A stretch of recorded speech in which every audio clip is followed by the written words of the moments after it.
حضور اکرم صلی اللہ تعالی علیہ وسلم کی ولادت سے قبل تمام دنیا جہالت و تاریکی کے نرغے میں تھی۔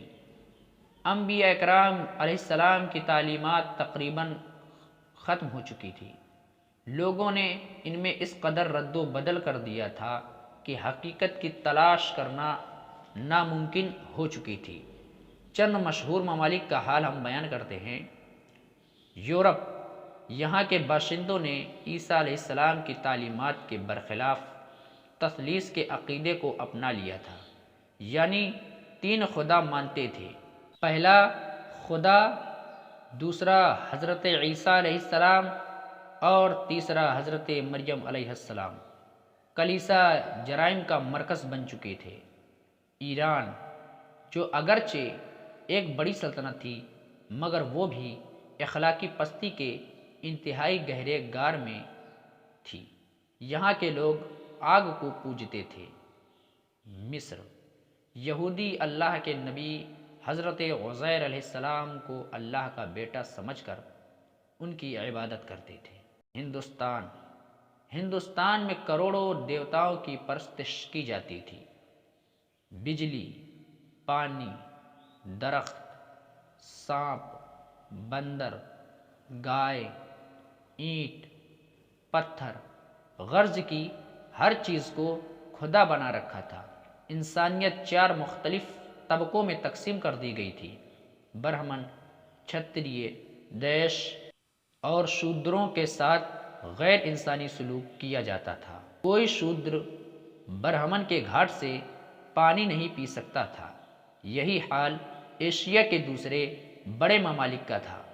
برما، سیام، چین، نیپال وغیرہ سب بت پرستی کے زد میں تھے۔ روم، یہاں بھی دیوتاؤں کی پوجا ہوتی تھی۔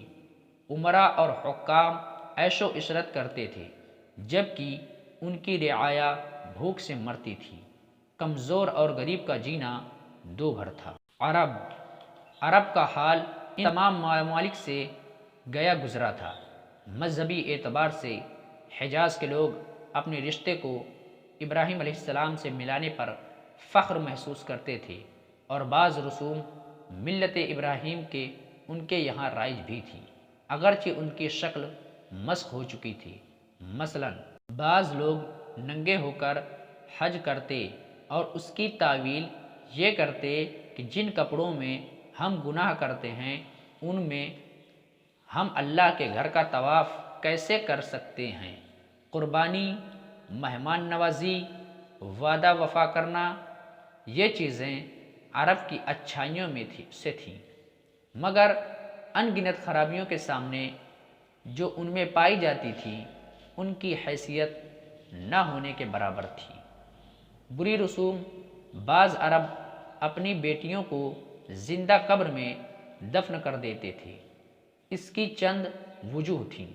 پہلا، جنگ میں قید ہو کر ہمارے دشمنوں کے ہاتھ نہ آئیں۔ دوسرا، کوئی ہمارا داماد نہ بنے، مگر یہ رسم صرف 10% عرب میں تھی۔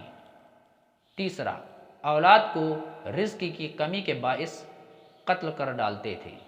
چوتھا، جب باپ مر جاتا تو اس کی بیوی بطور میراث لڑکے کے قبضے میں آ جاتی۔ وہ اگر چاہتا تو خود اس سے شادی کر لیتا اور اگر چاہتا تو کسی دوسرے شخص کے نکاح میں دے کر مہر حاصل کر لیتا۔ بدفعلی لیتے تھے۔ جوا کھیلنا سخاوت کی علامت تھی۔ شراب پینا پلانا فیاضی میں شامل تھا۔ بت پرستی عام تھی۔ خانہ کعبہ میں بھی بت موجود تھے۔ ہر گھر میں بت موجود تھے۔ حالت سفر میں آٹے کے بت ساتھ لے جاتے، اگر ضرورت پڑتی تو ان کو توڑ کر کھا بھی لیتے۔ اپنی ذات پات پر فخر میں تھکتے نہیں تھے۔